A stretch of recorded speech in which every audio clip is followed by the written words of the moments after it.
Et voilà, votre annonce est validée. Ouais, bah c'est bon chérie, j'ai publié l'annonce là pour la vente du studio. Ouais, bah ça fait trop longtemps que ça dure cette histoire, puis tu sais comment je suis, moi je prends le taureau par les cornes et puis c'est tout. Hein. Bah à quel prix? Bah 130 000 euros, c'est ce qu'on avait dit, non? 130 euros? J'ai peut-être fait une connerie moi.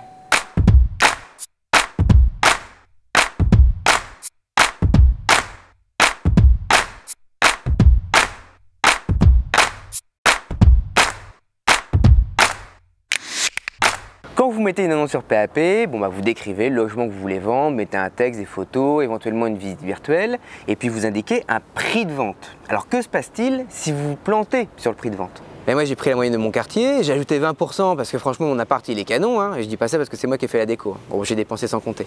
Bon bah ça fait 2 mois que j'ai une annonce, pas une touche. Alors bon, je pense pas que j'ai surestimé quand même.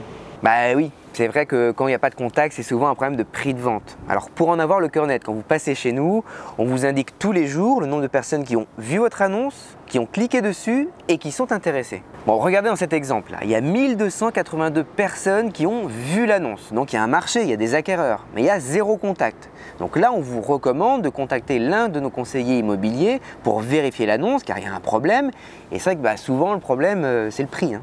Bon après, il y a une solution, elle est simple. Il suffit de baisser le prix. Hein, les acheteurs ne sont pas rancuniers, puis bon, de toute façon ça tourne régulièrement. Donc non, contrairement à ce qu'on entend parfois, votre vente elle n'est pas grillée. Et puis bon, à la limite, si vous voulez renouveler un peu votre annonce, bah, il suffit de changer les photos. Et surtout la première.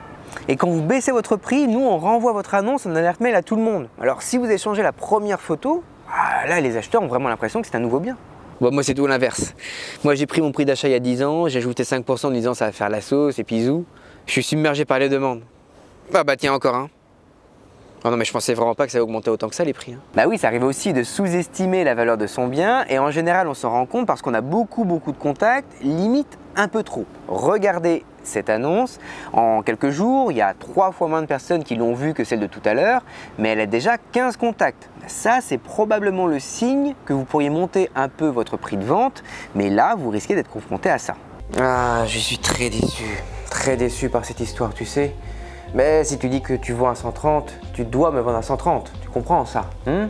Et tu sais aussi que bah, nous avons les moyens de te faire signer ce compromis de vente. Tu le sais, ça hein? Sergio? Ah non, mais t'inquiète pas, ça c'est juste un jouet. Non, mais l'autre, il a vu le parrain, il se prend pour un Sicilien maintenant. Non, mais il est juste parti chercher le code civil, l'autre. Hein. Alors pourquoi le code civil? Bah parce que là il y a un petit flou juridique. La loi dit en gros, le vendeur est engagé par la première offre d'achat au prix qu'il a fixé. Et donc là, bon, on peut se dire, le vendeur met une annonce à 130, il y a un gars qui veut acheter à 130, la vente est faite. Sauf que ces dernières années, la jurisprudence va dans le sens inverse. Les tribunaux estiment que l'annonce de vente n'est qu'une entrée en pourparlers, que ce n'est pas engageant pour le vendeur. Et donc vous pouvez refuser des offres même au prix, parce que les conditions ne vous conviennent pas, comme le financement. Hein, vous pouvez par exemple exiger que l'acheteur n'ait pas besoin de crédit. Tout ça pour dire on se détend en tant que vendeur et en plus en tant que particulier, il y a une certaine tolérance à l'erreur et il arrive assez souvent que des vendeurs montent leur prix quand ils constatent rapidement qu'ils ont sous-estimé leur bien. Mais en fait, si je comprends bien, quand on passe une annonce soi-même, on est assez libre. On peut monter, on peut descendre. C'est ça, non ? Oui, alors attention, c'est pas non plus le cirque ou la vente aux enchères.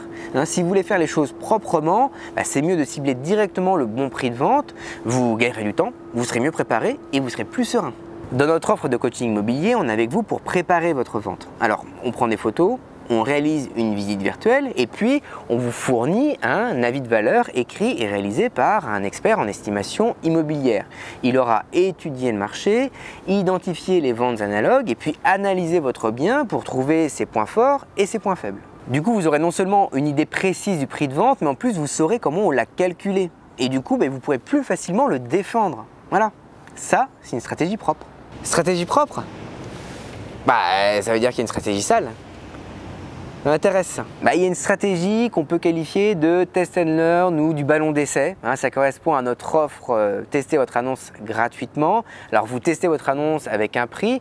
Alors évidemment, vous vous renseignez un peu en amont sur le marché pour être à peu près dans les clous. Et puis ensuite, vous affinez au fur et à mesure des retours. Et une fois l'annonce en ligne, je vous l'ai montré tout à l'heure, on vous indique tous les jours combien de personnes ont vu l'annonce, combien de personnes ont cliqué dessus et combien de personnes sont intéressées. Ça va vous permettre de savoir si votre prix est trop haut ou trop bas. Alors bien sûr, si vous êtes trop bas et que vous décidez d'augmenter le prix, vous allez faire quelques déçus. Mais l'avantage de cette technique, c'est que vous allez voir de vos propres yeux comment le marché réagit à votre offre et donc prendre vos décisions en connaissance de cause. Cette annonce test, elle est gratuite, elle vous permet de tester le marché, de voir le nombre de personnes intéressées et puis d'ajuster votre prix, mais elle ne vous permet pas d'entrer en contact avec les acheteurs.